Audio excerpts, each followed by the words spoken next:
이 알고리즘 얘기를 좀 해볼까요? 이 알고리즘이라는 이 단어는 9세기에 활동했던 그 페르시아의 수학자 무함마드 이븐 무사 알콰리즘 뭐 이런 사람의 이름에서 왔다고 하더라고요. 그 사람 이름의 그 끝부분인 알콰리즘이 중세 라틴어로 번역되는 과정에서 알고리트무스로 바뀌었고 그게 이제 오늘날의 알고리즘이 됐다 그래요. 그러니까 825년경에 인도의 숫자를 이용한 계산법에 관한 책을 썼는데 이 사람이 이게 유럽으로 건너가면서 서양 사람들은 이 사람 때문에 0을 포함한 십진법의 계산 체계를 배우게 되었다 그러더라고요. 인류에게 그 단계적 계산법을 가르쳐준 인물이에요.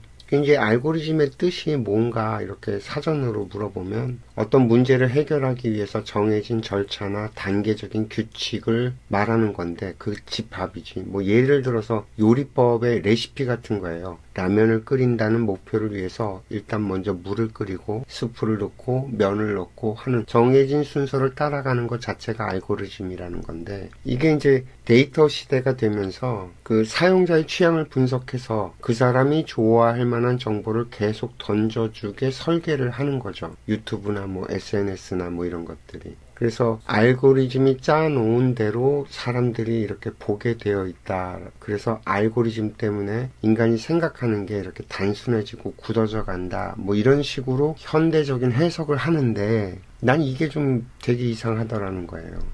첫 번째, 인간이 이렇게 된다? 알고리즘 때문에 누가 그걸 확신할 수 있냐는 거지. 인간이 그렇게 움직일까? 그렇게 움직이지 않거든, 인간은 절대. 또 알고리즘이라는 것은 그 플랫폼을 갖고 있는 거대 기업들, 그래서 사람들이 이 플랫폼에 와서 오랜 시간을 써줘야지만 이 플랫폼이라는 것이 유지될 수 있는 그런 거대 회사들 같은 경우에는 사람들을 좀 더 오래 머물도록 하게 하기 위해서 그 사람들이 관심을 가질 만한 거, 그 사람이 좋아할 만한 걸 보여주려고, 그러니까 선택받기 위해서 자기가 살아남기 위해서 애를 쓰는 거지 사람들의 생각을 갖다 이렇게 조정을 해갖고 인간을 이런 식으로 작동하게 만들려 그런 설계를 하는 빅테크 기업은 단 한 개도 없다라는 거예요. 애초부터. 그럼 그런 말들은 어디서 나오냐? 비판하고 분석하는 사람들. 이 중간에서 아주 작은 부분을 갖다가 확대해갖고 마치 사실인 것처럼 말을 만들어내는 사람들. 내가 좌파인 사람들 그리고 PC주의자들을 좋게 평가할 수 없는 게 이 세상에 일어나는 것들, 현상들을 가지고 건강하게 우리가 어떻게 사용하는지 이런 예시들을 보여주고 그래서 이걸 좀 더 건강하게 만들어가는 이런 환경과 생태계를 만들려고 하는 게 아니라 마치 악마가 이미 있는 거야. 그리고 그 악마를 공격해서 저걸 무너뜨려야지만 된다라는 식으로 주장을 하는 거지.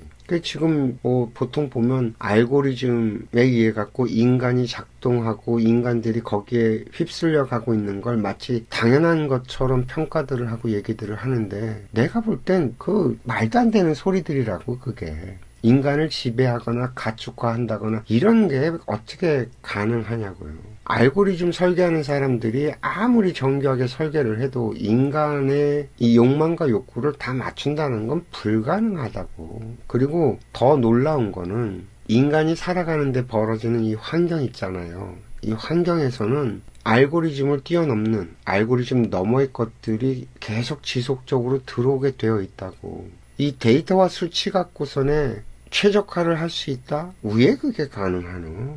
계산 자체가 굉장히 협소한데 이 지구별에 80억 명이 살잖아요. 이 80억 명이 움직이고 만들어가는 이 환경은 계산이 안 돼요. 지구상에 있는 컴퓨터 중에서 그걸 계산해낼 수 있는 컴퓨터가 없다고. 아예. 그래서 어디서 어떤 변수들이 어떻게 들어와서 이 사람의 생각이 변화가 일어나고 어떻게 변해갈지 알 수가 없거든. 애초부터. 근데 단순하게 그 기계 하나에 사람이 이렇게 들어가서 거기에 매달려서 가서 자기네 시간을 보낸다고 해서 이걸 그 사람을 지배하고 있다라고 말을 한다라는 것 자체가 넌센스 아닌가? 그리고 사람들은 또 그걸 너무 당연하게 생각하고 그게 실제로 그런 것처럼 착각들을 하고 글쎄요, 나는 이런 논리들 자체가 되게 웃기다고. 나는 근데 이런 인간이 만들어낸 알고리즘보다 이 자연이 가지고 있는 알고리즘, 이게 더 놀랍다라는 생각을 하거든. 스마트폰 보는 거에는 변수가 굉장히 많지만 내가 살아서 숨 쉬면서 접하는 환경은 그거는 피해갈 수 있는 구조가 없거든, 자연은. 특히나 요즘에 내가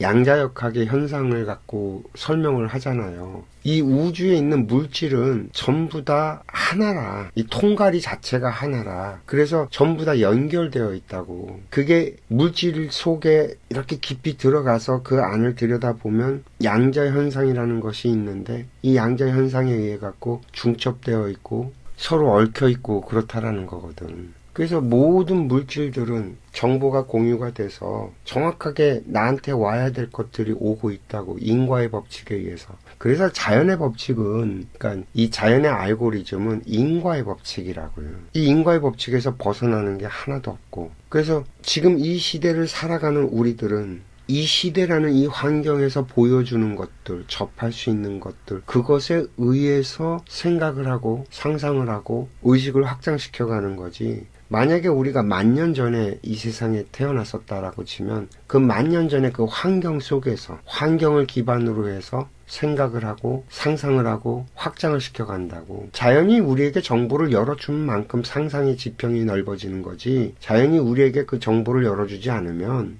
인간의 상상력 불가능해요. 사람은 누구나 자기가 아는 것에 입각해서 생각하고 상상을 하지. 하다못해 봐요. 외계인이라는 것도 실제 있는지 없는지 우리는 알 수가 없어. 다만 외계인이라는 걸 우리는 상상을 한다고. 그리고 그 외계인의 모습조차도 어때? 우리가 아는 것들에 기반을 두고 상상을 하지. 우리가 모르는 모습을 상상할 수가 없다니까. 색깔도 마찬가지라고. 자연에서 우리 눈으로 시각적인 정보를 통해 갖고서는 알려주는 정보들만 우리가 만들어내는 거지, 상상하고. 그러지 않은 것들을 우리가 할 수 있냐면 그럴 수가 없다고. 암흑물질이니 폭발이니 이런 것들조차도 관측된 것들을 기반으로 상상을 하는 거지. 모든 건 자연에서 보여주고 환경을 통해서 알려주는 그 데이터베이스를 가지고 하지, 그러지 않은 것들은 우리가 해낼 수가 없거든요.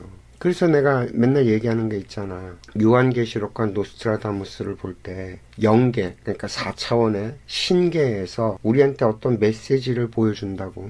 그래서 꿈을 통해서 또 아니면 그걸 화경이라고 하는데, 눈을 뜨고 깨어 있는데 뭔가 이렇게 보이는 현상을 화경이라고 그러거든요. 화경을 통해서 이렇게 뭔가를 봤어. 그래서 미래에 벌어질 일들을 자연계, 그러니까 신계에서 보여줬단 말이야. 그걸 써놓은 게 요한계시록이랑 노스트라다무스인데, 그들이 상상했던 미래의 멸망의 시대, 불바다의 시대는 어떤 시대냐? 지금 21세기 지구별에 밤에 깜깜한데 환하게 지구가 타고 있어. 그들이 볼 때는. 왜냐면 그들의 시대에는 전기라는 게 없었거든. 캄캄한 밤에 지금처럼 전기로 불을 밝혀갖고 낮과 밤이 구별 없이 살아갈 수 있게끔 만들어진다라는 건 상상도 못했거든. 그러니까 그들이 알고 있는 기본 베이스에서 상상을 해봐도 지구가 환하게 불이 켜져 있는 게 불타는 거로밖에 더 상상이 되겠냐고. 그러니 불지옥이 펼쳐진다라고 설명을 한 거란 말이죠. 이해가 돼요? 무슨 얘기인지?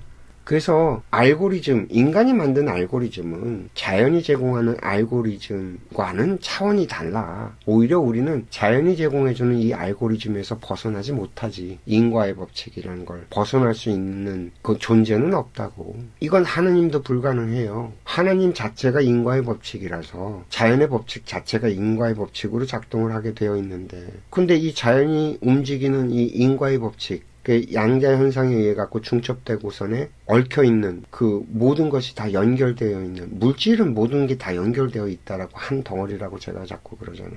그래서 산소 입자 하나도 내 몸에 들어올 산소 입자가 따로 있고 저 사람 몸에 들어갈 산소 입자가 따로 있어서 알아서 자동으로 정확하게 그 사람한테 가게 되어 있는데, 그걸 인간이 만든 뭐 컴퓨터, 양자 컴퓨터가 계산해낼 수 있냐? 못하지. 자연의 알고리즘은 계산이 불가능하단 말이에요. 단지 큰 원리적으로 인과의 법칙이라는 알고리즘에 의해서 작동되고 있다라고만 이해할 수 있는 것뿐이지. 그 자연이 운행을 하는데 인간의 알고리즘으로 인간을 통제한다? 그게 의해 가능하냐는 거죠. 그런 상상 자체가 뭐냐면 자기가 알고 있는 것. 그러니까 그 사람들은 이런 자연의 운행법을 몰라요. 그 사람들이 뭐 컴퓨터 공학적으로는 굉장히 대단한 지식을 갖고 있고 굉장히 대단한 논리를 갖고 있고 엄청 뛰어난 것처럼 보이지만 실질적으로 그 사람들은 자연의 법칙을 모른다는 거지. 오히려 비평가들, 그 PC주의자들 뭐 이런 사람들도 마찬가지예요. 굉장히 세상에 유명하고 그래서 영향력을 미치면서 뭐 자기가 말하는 게 세상 사람들한테 영향을 많이 미치고 있지만 실질적으로 그 사람들은 자연의 알고리즘을 몰라요. 자연이 어떻게 운행되는지. 그러니까 그런 말들을 하고 그런 짓을 하는 거거든. 몰라서 그런다고. 그 사람도 그 사람의 환경에서 접한 지식을 가지고 자기의 생각과 상상력의 힘이 고만하니까 그렇게 작동을 하고 움직이고 그렇게 살아가는 것뿐이지. 지금 우리가 이렇게 대화를 나누는 것처럼 이런 자연의 원리와 이치를 이해하고 그래서 세상을 바라보고 이러는 사람들은 그런 소리 하면 그런 소리 자체가 나오지 않죠. 왜냐하면 무식한 거니까. 몰라서 저러는 건데. 이해가 돼요, 무슨 얘기인지. 그러니까 이 알고리즘도 어떤 층위에서 바라보느냐에 따라서 전혀 다른 얘기와 전혀 다른 해답이 나온다는 거죠.